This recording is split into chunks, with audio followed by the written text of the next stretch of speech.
Hello and welcome to episode 121 of the Boot Nerds podcast. At least I think that's what number we're on. I'm not sure. JayMike, how's it going? I think we've been guessing on the episode numbers ever since episode like 100 and something. So I mean, who even cares at this point? But apart from that, I'm pretty good, my man. You know, today is the day after Man United had their. We talk about Man United all the time, but that boy Jesse Lingard with the Ballon d'Or tier assist for the young boys striker. So that was great. But apart from that, the Ronaldo effect is, well, that's in full swing, huh? That's pretty nuts. Like that's about as fairy tale a start as you can hope for.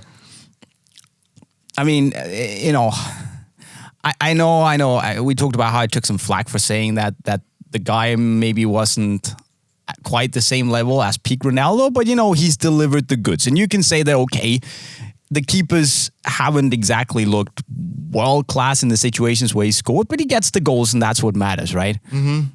Yeah. No, so a goal is a goal.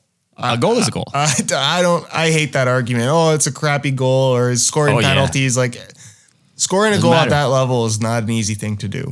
Exactly. And there's something to be said about being in the right place at the right time. And I think Cristiano Ronaldo throughout his entire career has proven that he is a man that is always in the right place.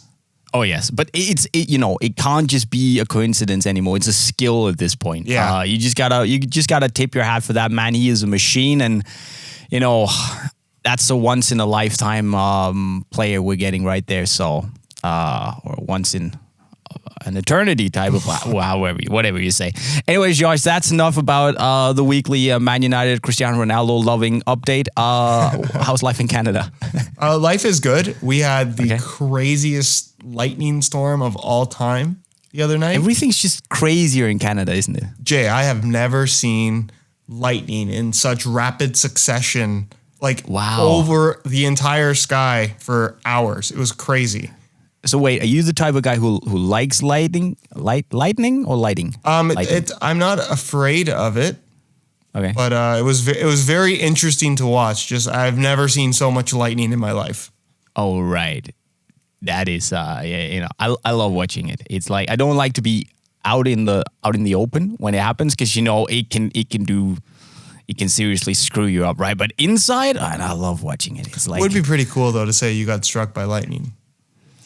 Yeah, but not if you lose the ability to walk and stuff. Then it's not so cool. No, I would agree. That at that point, it's not so cool. Yeah, then it's not so cool. So, but anyways, that's enough about our lives. I think we could talk for ages about Canada being crazy and, you know, but that's lightning storm. That's quite something. You're good otherwise, though, I assume. All not good. Too bad. No complaints. Anyways, Josh, today we're talking about something where hopefully a lot of people will have no complaints as well. We're doing what is, in our opinion, the top 10 boots on the market right now. Now, this disclaimer is going to be unranked because we talked about it before starting, and you said something that made a lot of sense, saying that we're going to compare, let's say, a Tiempo to a Puma Ultra, which is like, how do you... We can talk about what we prefer, but then it's like... So it's just going to be an unranked top 10, and then you guys can decide. And who knows, maybe we'll do, let's say, a top 3 at the end.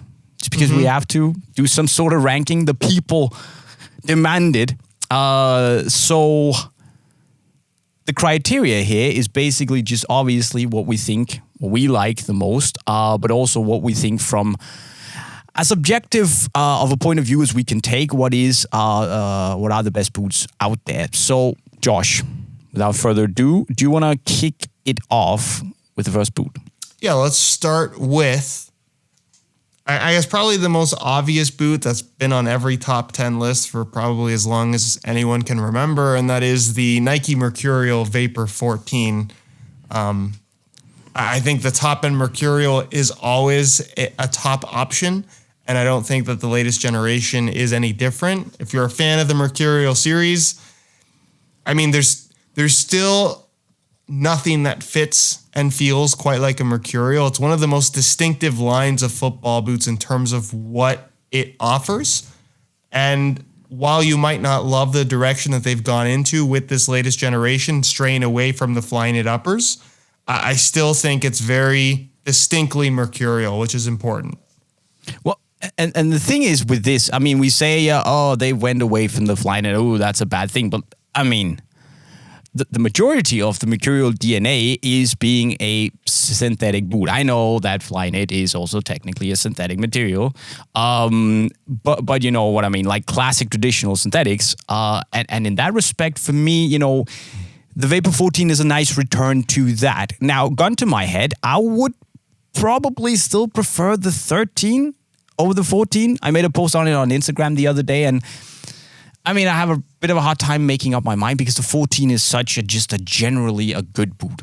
Every time I wear it, I keep remembering just why I love it. It's just so easy to enjoy, to wear, and you still get those Mercurial characteristics, right? But I'd probably still take the 13s. But tell me what you think. I'm with you on that. I think after some reflection time, which is always necessary whenever a new model comes out, I think the Vapor 13 was maybe that little bit more comfortable. And that's really the only knock against the Vapor 14. I think that Flyknit upper, while it wasn't soft or padded, it was a little bit more pliable. It's less plasticky, but I also think there's a personal preference aspect to that, where I think there's a lot of people that have been really wanting more of a plasticky synthetic Mercurial. And if that's you, then you're probably going to like the Vapor 14 over the previous generation. And but that's also what draws me to the 14 is it feels more traditionally Mercurial. It feels a little bit closer to one of my favorite Mercurials ever, the 11. And I appreciate that. But then again, you know, the 13 for me, and this might turn into a longer discussion, but we might as well do it now, right? I made that post on Instagram. I'm really interested in hearing your opinion here. So for me, we keep talking about, you talk about the Vapor 4, I talk about the Vapor 3, Vapor 10s, 11s. We don't really agree there, but you know, that era of boots as well as being some of the best. And I was just wondering, 5-10 years down the line, are we going to talk about the 13 and or maybe the 14 as, you know, some of those like really truly great Mercurials that everyone just enjoyed? I think we won't, but I think you and me and you will not. Okay. Because I think we are a little bit jaded in terms of being so heavily invested in football boots and what's new and stuff like that. And I think in general, boot releases have become less and less memorable because there's so many of them. Gotcha. It's just not as special as it used to be because we don't have to wait as long. But I do think kids growing up that are 10, 11, 12 years old and this was their first top-end boot or something like that, I think they're going to look back 5 years from now and say, hey, I really, really like those. I have fond memories, right? Because I think we're now both at an age where it's like we have these fond memories of Vapor 3s and 4s and, all these boots from that era. But the younger generation never got to experience those. They can look back and see the pictures of them, but they'll never be able to relate to actually playing in them when they were current. No. Where I think if you go back now, it's like you meet your heroes and you're disappointed, right? Yeah. And that's the thing. Like if we were to go back and play in the 3s and 4s right now, I think we would pretty much hate our lives because it wouldn't become. But still, I find myself coming back to the Vapor 11s all the time. They're just. They have to be my personal favorite Mercurials ever. They just did everything, right? I was just thinking, whenever I go back to the 13, I have that feeling, it draws me in. But again, it's a bit of a sidetrack. The Vapor 14s are still great. And, on paper, I don't see why I shouldn't choose this over the 13. There's just something about the 13 that I personally, it just sways me over. Yeah, and I think that's really the difference between 13 and 14 is I think it's a preference more than it is a better or worse situation. Because I genuinely think that the 14 is, if I had to, it's definitely in my top 5 of boots out right now. Sure. It's that good, and it just works, right? Yeah, that's totally fair. But let's move on. That's enough Mercurial talk. Okay. Let's take another boot that I think will also come as no surprise to people who have been watching the Bootnerds podcast. That will be the Adidas X Speedflow Plus. And I say the X Speedflow Plus because, it's important to distinguish between this and the Speedflow 0.1. Now, the reason I wanted to include the Speedflow Plus, and spoiler alert, this will be the only laceless boot on the list, is that this is... I don't think it's unfair. Tell me if you agree or not, but I don't think it's unfair to call this the best laceless boot that has ever been made. I agree with that. Because this actually performs on a level that I did not ever expect laceless boots to get to. It performs on a level where I'm totally happy with wearing it in a match. Over, let's say, or instead of an X Speedflow 0.1 or a Vapor or a Neo 3 Beta Japan. And the other thing is that this is unique. So it delivers on a very, very high level. It has some very unique characteristics. It has the Carbitex tooling, which is just, for me, the best speed plate that I think we might have seen at least in years, if not ever. It's so damn responsive, right? The upper is both soft, it's very comfortable, it's super thin, and the way it just hugs your foot, absolutely, envelops your foot in this, lovingly, very almost like a passionate way of covering every little curve and shape in your foot while being super low profile. They've just struck gold here, and all the flaws that the Ghosted Plus had have been eliminated, and it's a very, very special cocktail for me. This. That was a tremendously nerdy description, but I agree with you. Like, it's similar to what we said about the Mercurial, where it's got this distinctive DNA about it, and that's what's kind of, I guess, driven the popularity of that line from generation to generation, despite the changes that they have made. This is so distinctive as the Speedflow Plus. And I know people have always looked at the laced variation of any Adidas boot as just like a cheaper alternative that basically feels the same. And there definitely are similarities between the Speedflow Plus and the Speedflow 0.1. Oh, definitely. But the Plus is truly a completely unique experience compared to everything else out there. And I agree with you. It's the first laceless boot that I've worn where I'm not thinking the whole time, wow, these would be so much better with laces. Yeah. And I mean, fair play to the Copa 18 and 19 pluses. Sorry, the 19 and 20 pluses. Yes. Which were also, for laceless boots, very, very good. And, the Preds are solid. Nemesis was also, it was decent. But this is on another level, I feel, at least. I think, again, we use the Copa 18 and 19 as really good examples. I think that was the first laceless boot for probably the both of us where we were like, okay, I get the concept. This makes sense now. Yeah. And it's funny that we used to the first Copa laceless that we call it both the 18. That was the 19 and the 19. Is it 1920? It is. You're right. It was Copa 17 and 18 where still had laces. Got it. Yeah, exactly. We're total nerds here, but we can't names. We're not the nerd not good at name names nerds at all. Name nerds, no. Can't remember years, can't remember anything like that. But, can't remember pack names, can't remember anything. But when we're talking about those original laceless Copas, I think they were very special when it came to touch because of the laceless design. But that was still a football boot that I would play in and think to myself, well, my heel's slipping more than I would like it to. And they're clearly just really tight around the midfoot because they don't have laces. It doesn't feel like a cohesive, flowing fit, but you get that from the Speedflow Plus. It feels right. There's no other way to describe it. Yeah. Okay. Wow. We have spent 14 minutes talking about two boots. It is going to be a long podcast, man. So you're up next, Josh. What do you want to talk about? I'm going to move into a boot that I really liked. I still really like, but it's kind of fallen a little bit out of favor for me as of late due to recent releases. Okay, interesting. The Predator Freak 0.1. And I have the low cut here as an example.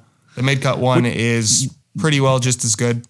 Yeah, I'd probably also prefer the low cuts. I think the way they fit and feel is just more natural to me. And they deliver exactly as I want them to, and they feel as good as the high cut version and the Plus for that matter. So slightly different materials, but I like the feel of those better. And look, I have this in my top 10.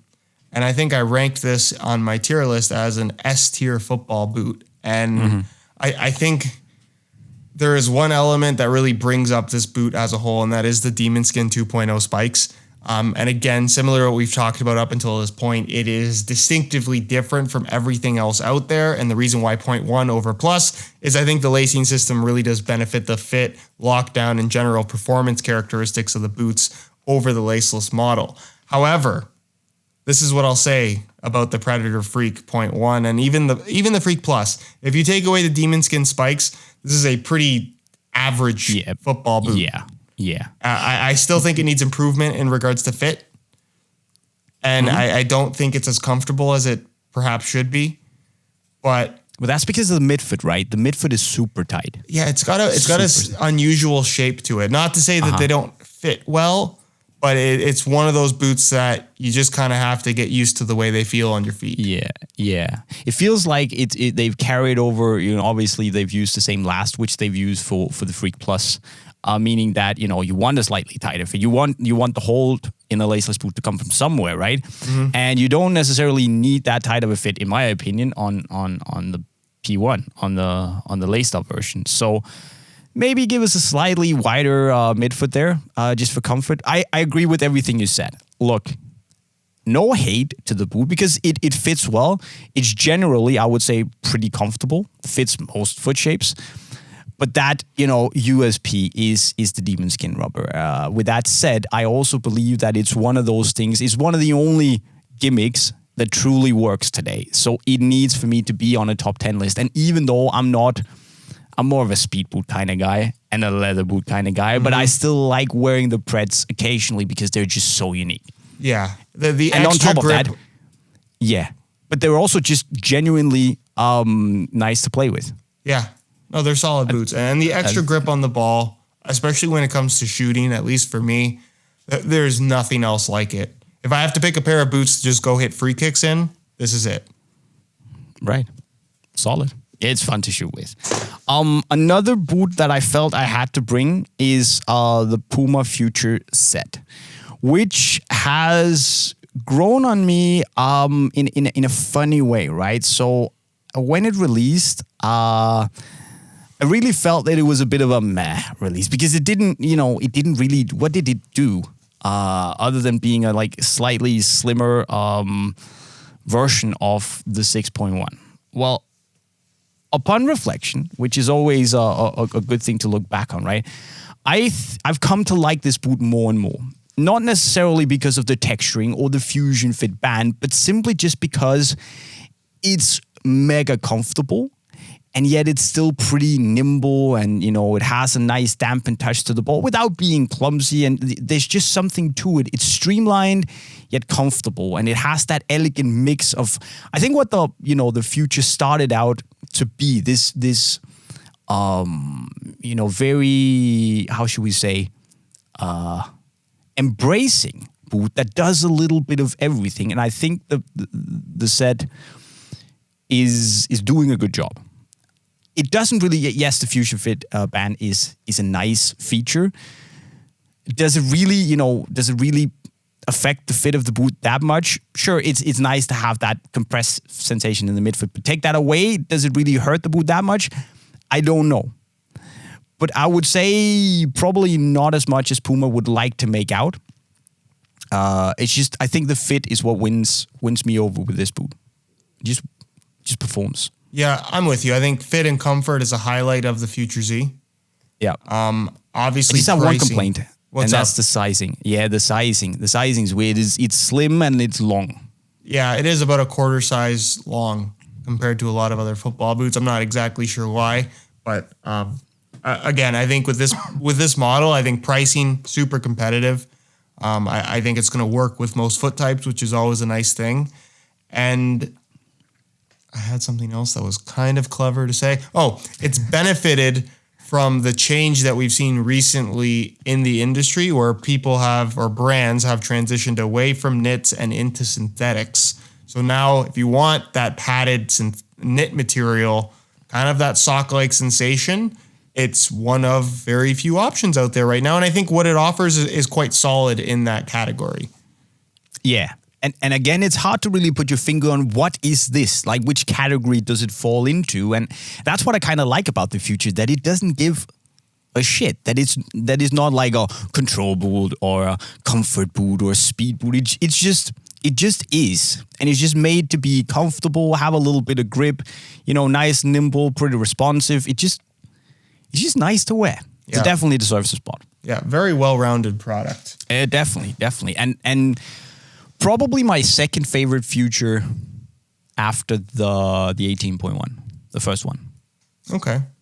Huh? I'm with you on that. I've really liked almost every generation of Future. I think that it's been a solid line since it came out. Also like those, what was that generation? Was that 4.1? 4.1 was an update of something.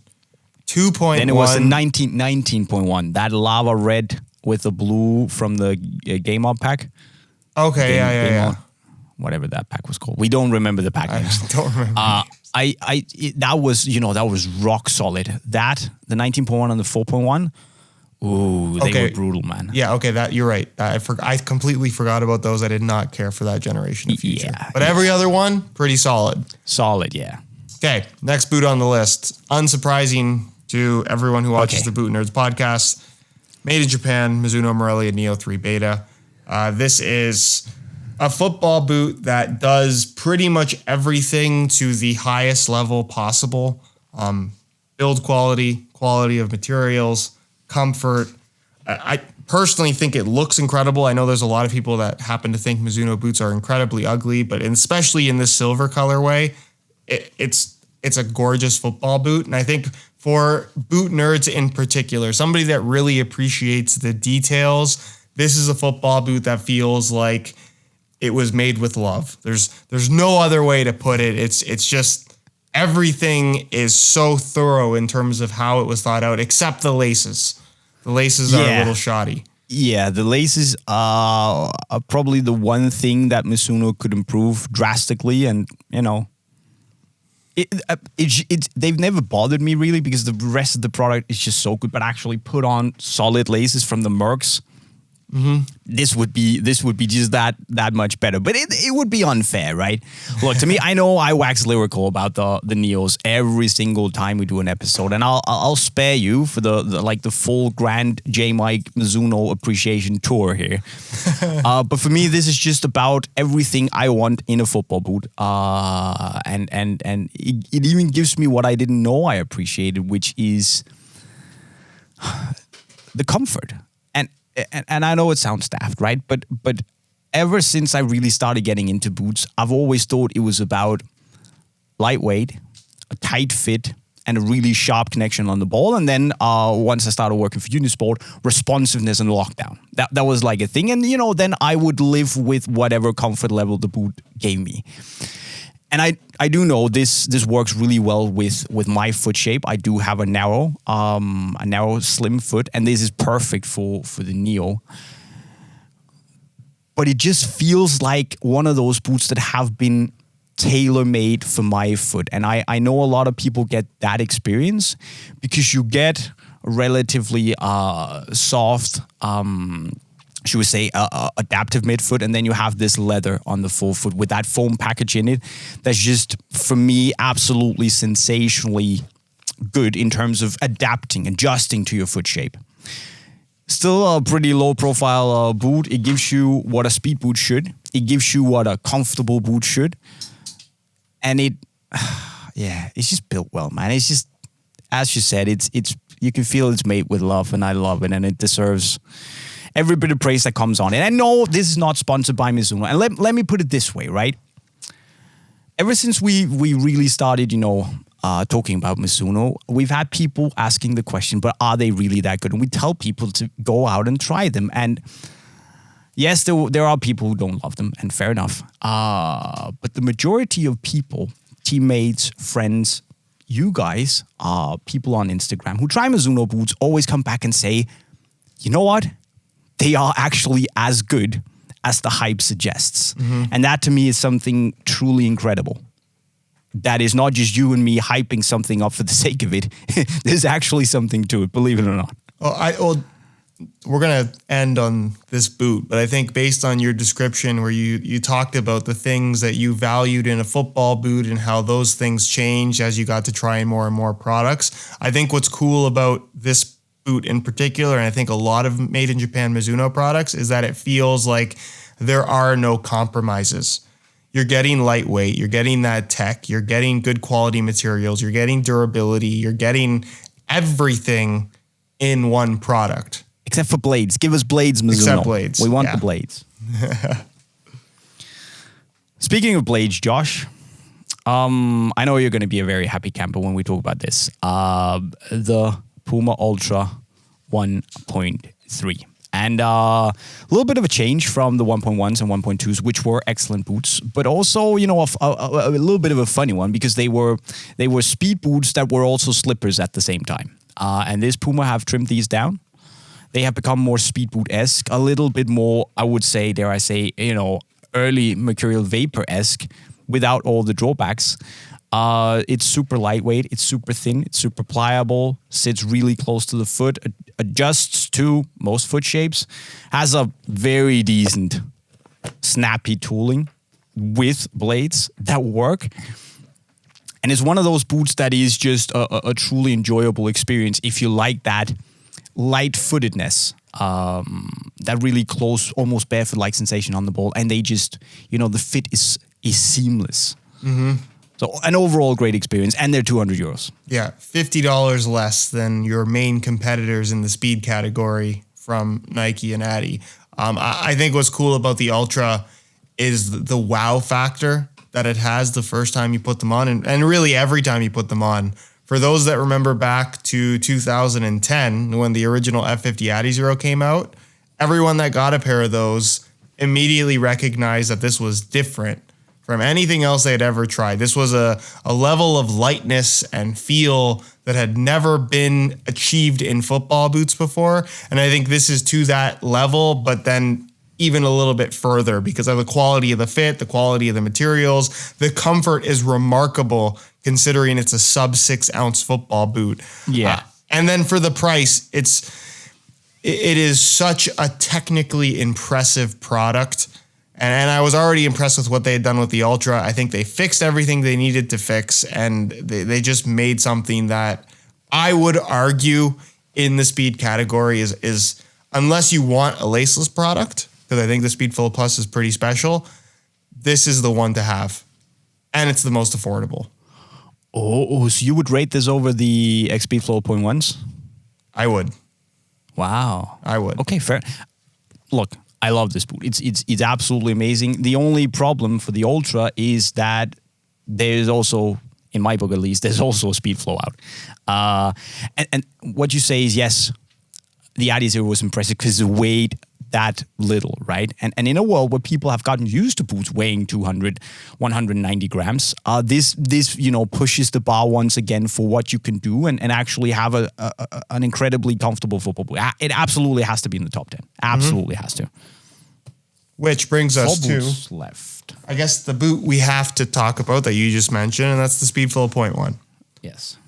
Which, another incredible product. I think it feels more different from the Speedflow Plus that a lot of people would expect based on how it looks. Obviously, it's utilizing the same tooling. I think the stud pattern in Carbotech sole plate, it's top notch. One of the best sole plates I think we've ever had on a pair of speed boots, period. And the upper, it ends up feeling a little bit more like a true synthetic rather than kind of a textile base like you have on the Speedflow Plus. Yeah, it's more plasticky, but it's pliable. It's got almost like weirdly a softness to it, and I didn't think this about the Vapor 14 when it first came out, but since trying this boot, now I've kind of get into the Mercs. I'm like, wow, these are way more plasticky than I realized.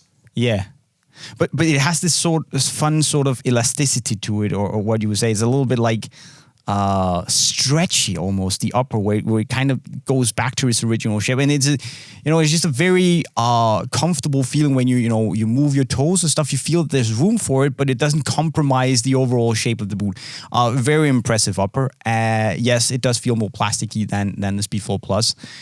But I don't think on foot that it really matters. And it's super thin. It's very, very soft, so extremely pliable. And you know, the lockdown is there. The tooling is impressive. They fixed the heel, so it's now actually what it should be. It doesn't mess up your heel like the Ghosteds had a tendency to do to some people. It's light. It just works. It does everything it puts on the package. And I would have this as probably the best speed boot Adidas has ever made, better than the 2014 Adizero. That's a statement. Wow. And I see that because I think that the upper has a lot of those same characteristics. They're obviously not as light, but I think that the tooling, I'd much rather have that Carbotex insert and a little bit of extra weight in favor of shaving a couple more grams. And I think from a comfort perspective, if you're talking about the speed boots from the big three brands right now, this is probably the most comfortable one. Easily. So it's my turn now. Okay. Yes. Let's just quickly go over. We have to mention the Furons as well. They are... See, the Furons have another problem, right? The Furon has over time been struggling for New Balance, and I just wish for New Balance's sake that they had introduced the Furons in this generation, this shape earlier, because it is genuinely a good football boot. Lovely tooling. Upper is again great, super comfortable, soft knit, a little bit of texture there. Not much to complain about. It just lacks that little edge that the 3-4 big boys have. It's an excellent alternative, but I just don't see a reason why I should buy this, which is what, 220 euros, compared to the Ultras, for instance, if I want to save a bit of money and don't want to get a Vapor or an X. And that's the Furon's problem. But with that said, give this to me and tell me that it's the only boot I can wear for the entire season, and I'm not unhappy. It's a great football boot. And I think I just mentioned that the Speedflow 0.1 is probably the most comfortable speed boot of the big brands. If we include all the brands, I think the Furon, there's a shout to make that the most comfortable speed boot out there right now. Different, yeah. I think that the knitted upper aspect of that boot sets it apart from other speed boots out there right now, given that everything's gone away from that. It's maybe not as thin. There's a little bit of softness to that upper, but it's again a very well-rounded product, but one that unfortunately suffers from the reputation that New Balance has established over the last couple of years. And then again, I think the pricing needs to be a lot more competitive than it is. Yeah. But I agree. If you find them on sale for half price, which is a very common situation for a lot of New Balance boots, for $100, you're probably not going to get anything better. Honestly, pull the trigger. And it feels a little bit like a slightly more streamlined version of the first two Puma Ultras. It has that slightly thicker layer of foam underneath, which is indeed very comfortable. So needs to be on the list. Okay, which brings us to the 9th boot out of the 10 that we're going to rank here. And I think it's the last one that we agree on. And it's the Nike Tiempo Legend 9 Elite. Yes.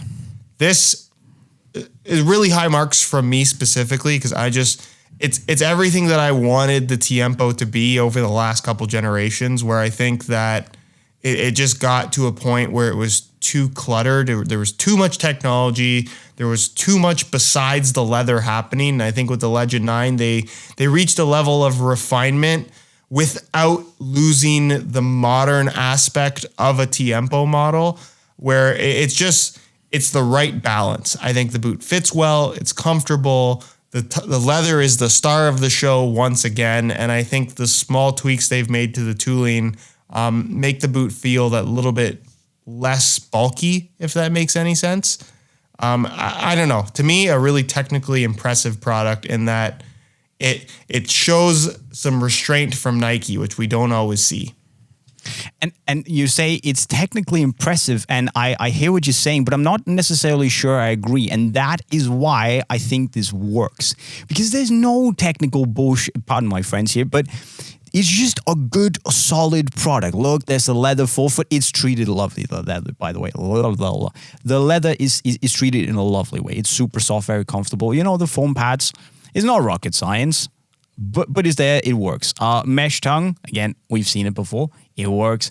All the it comes together so nicely in a package. And I know I gave it a bit of smoke when it came out for being a little bit, meh. It's not something that I'm gonna, it's not sexy to me. It doesn't draw my attention. But whenever I wear it, I recognize that it is a truly good boot.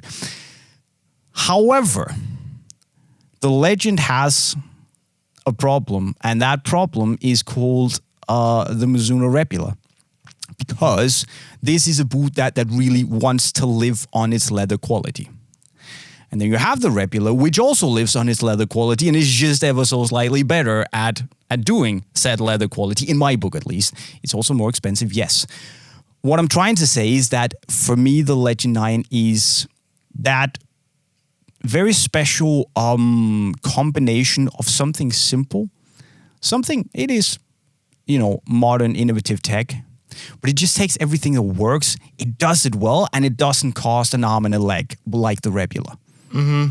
And again, to defend Nike a little bit in regards to the Rebula comparison, I would be dumb in trying to argue that the Tiempo offers the same or better leather quality than Mizuno, because but it doesn't matter. Simply not true. But, it works. But I think when you compare it to the Rebula, especially considering the price difference, where the Rebula has some marks against it in my book is the amount of leather that they've included.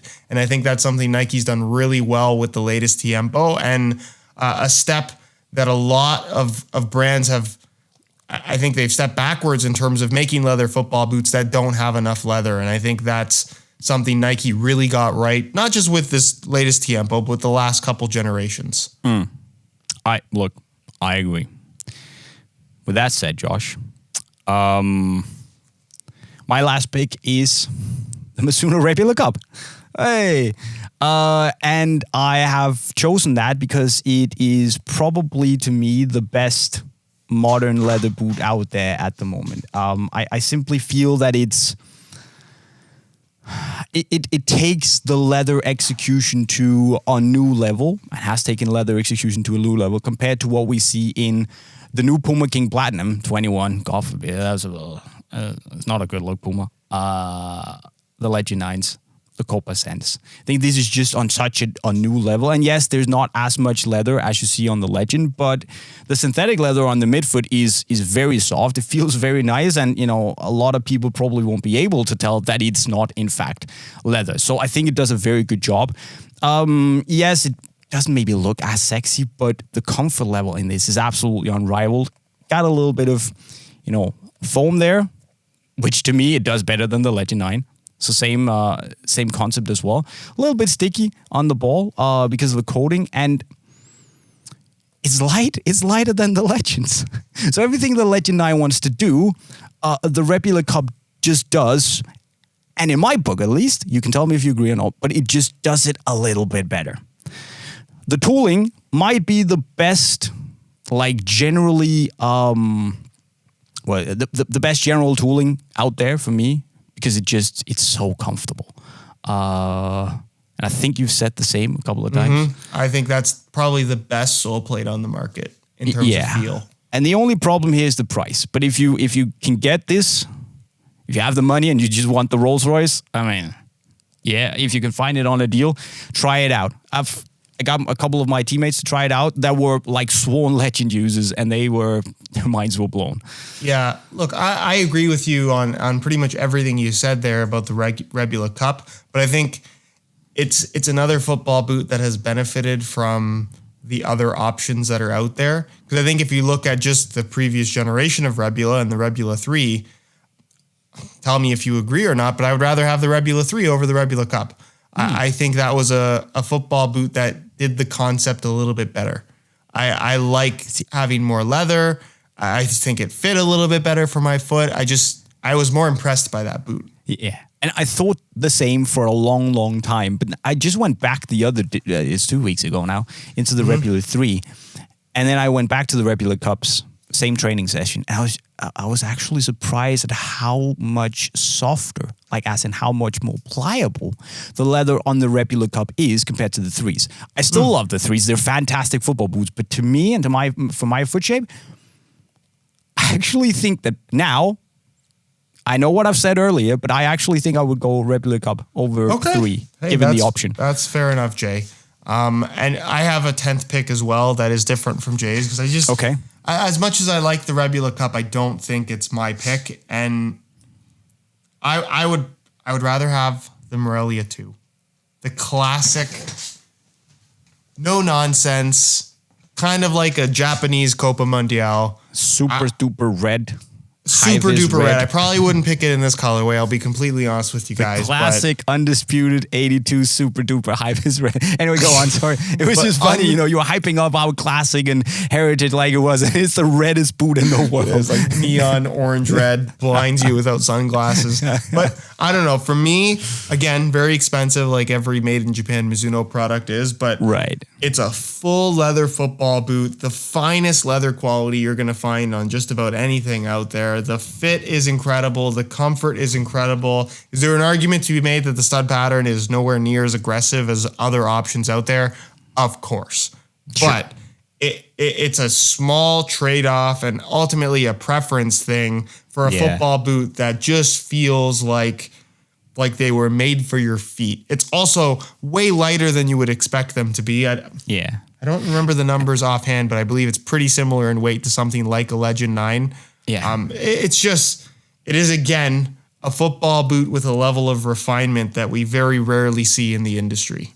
And look, we have all these, and I understand the Copa gang. Swearing by the Copa Mundials. Let me just tell you one thing, guys. If you ever get the chance to try a pair of Mizuno Morelia IIs, Elite or Japan, try them.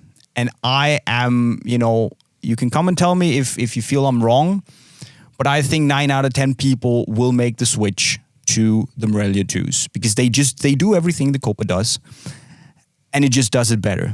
For me, the leather is softer. It's simply got a better leather quality. The build quality is better. It's not as, the ratio between the width in the upper and the width of the sole plate is not as off as I think it might be on the Copa Mundial. And it's just, I feel it's a better boot, man. It's just a premium version of the Mundial. I 100% agree with you. Don't shoot me. Don't kill the messenger. But that's how I feel. Okay, so that is our 10. But Josh, we have to do a top 3. 2 girls over drinks. And go. Okay, just quick. I have 3 boots picked, but okay. I want to justify my reasoning. So one of these boots I think is just objectively the most impressive. Part of what fascinates me about football boots and why I got into this hobby, if you want to call it that, is I love innovation. I love seeing technology and how that can have a positive impact on performance. So for me, if we're talking about the technically most impressive football boot in the market, it has to be the Ultra. I just what? I thought I knew that Puma did such an amazing job. The performance characteristics, the fit, the comfort, the traction, the weight. It's at a price that's significantly less than pretty much all the boots on this list. It's an achievement. So that's what I would have at number 1.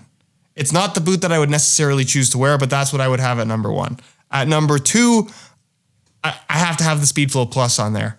And again, laceless football boot. I'm ranking it number 2. I think people would be, if they heard that a couple years ago, they'd be very, they would think you're lying.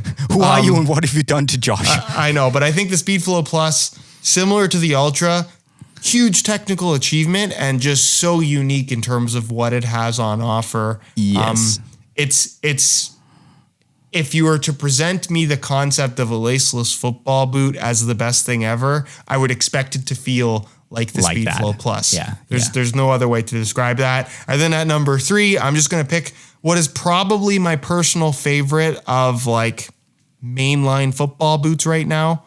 We're not talking limited edition Mizuno because there have been some really good ones as of late, but mainline football boots, Tiempo Legend 9. I love the way that boot fits. I love the way it feels. The touch is exactly what I'm looking for. It's a pair of football boots that I put on my feet and I immediately feel like I have the touch of Ronaldinho for some reason. I don't know why, but I like that boot so much. That's my 3. That was a genuinely surprising top 3. I'll be honest. Good. Look, I totally respect that. Mine is a little bit different. Let me keep the suspense. You know what's coming in number 1. I might as well just say it. It's the Neo 3 Beta Japan. Hey, it's just so good. Number 2 is the Speedflow Point 1. Ooh. I know I've been talking a lot about the Speedflow Plus. Well, if push comes to shove, I'm going with this. It gives me that little bit better lockdown. And I can live with the upper not being as nice as on the Speedflow Plus. But with that said, the Plus is my number 3. Oh. And it's weird that I have the same model twice on that top 3 list, but that is genuinely the boots that I'm holding in my hand before going to practice or to a match. Like, what am I wearing today? My Neos or my X's, and maybe my Mercs, right? But yeah, I think that's my top 3. Yeah, look, if you're a fan of speed boots in general, I think right now, probably more than ever in the history of football boots, you are very spoiled for choice. Like, there are no bad options, because I think we pretty well had every main brand speed boot on this top 10 list. Yeah. So lots of good options. That was the top 10 list. But guys, do you agree with us? And especially our top 3s, let us know in the comment section right down below. We're just going to do a couple of questions before we round off. We talked quite a lot longer than I had expected us to. But we are just going to take a question here from, and by the way, if you have any questions you'd like us to answer, leave them in the comments below as well. Just a little service reminder. Trevor S., what are your thoughts on the Puma multi-ground boots compared to the other AG options? So, the multi-ground boots are basically the boots that have all these. I had one just nearby, a Puma Future 2.2, because I'm doing a video on the best boots under 150 euros. Anyway, shameless plug. I like the multi-ground tooling from Puma. I think it's great, especially when you're playing on those slightly older artificial pitches, so not good 4G pitches, where I like Nike's AG Pro tooling more, or just AG now these days.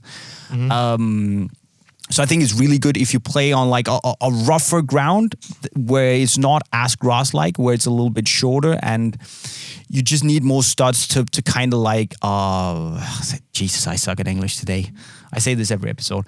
You need to spread out the pressure coming from your feet. The more studs, the more evenly the pressure is distributed, right? I think it works well for that. Obviously, you sacrifice some grip, so that's the trade-off. But I think they're great, and if you are in doubt and you have, little niggles and injuries in your knees, I would go multi-ground, because it's just that much safer, if you can say that. Yeah, look, I think for use on artificial grass especially, multi-ground is ideal. I think that's a really solid setup, because the thing a lot of people choose to ignore, or maybe just don't realize when it comes to playing on artificial grass, as long as you have some form of stud underneath your foot, even if it's really small like these multi-ground ones, it's going to dig in and it's going to bite. You're not going to slip. You're not going to have any issues with traction. All you're going to have is less risk of injury, which I think is what you need to prioritize more than having that slightly, like a little bit more grip or something like that. Because again, there's this concept of having too much grip, which puts you at a much higher risk of injury. Yeah. I know maybe you've never suffered a serious injury. I'd knock on wood. I really haven't had any problems with any of my joints for the most part. But at this point in my life especially, I've come to the realization that being injured sucks. And I can't imagine suffering an injury that would take me out for 6 months to a year. Because of your boots. Because of your boots. And let me tell you one thing. There's a reason I have the Speedflow 0.1s in AG right here, because, I have AG options of most of the boots I like to wear, because I typically play on AG, right? And I know in the Unisport videos, I rock FG boots on AG, but that's because, it's different shooting a video to playing a football match. In a video, I can control my movements to a pretty large extent. I can't do that in a match, so I need that security. And often we don't have the AG. And I get anyway, the argument. It sucks that the American companies don't seem to carry a lot of the AG options. That's why there are stores like Unisport out there. We ship to the US. They ship everywhere, and guys, I realize it's usually a little bit more expensive to do that. Yeah, but dude, man. But it's again, what is your health worth? Yeah, that's the argument at the end of the day. But that's the thing, you don't understand until it's too late. So Yeah. to listen to it, I've never been injured. I've felt the pull from wearing FG on AG, and it's not nice. And I could tell that if I had been more unlucky, it would have really sucked. It kind of ties into a question here from Joe Medlin, who says, my son loves Superflies, but here in the Midwest, we play primarily on AG pitches. For some reason, it's very difficult to find AG boots in the elite models. Thoughts on kids wearing FG boots on AG pitches? Don't do it, and don't let your kid do it. They're growing. Their joints, their knees, they're still delicate. You know, they're not fully developed yet, especially when you're 11. You know,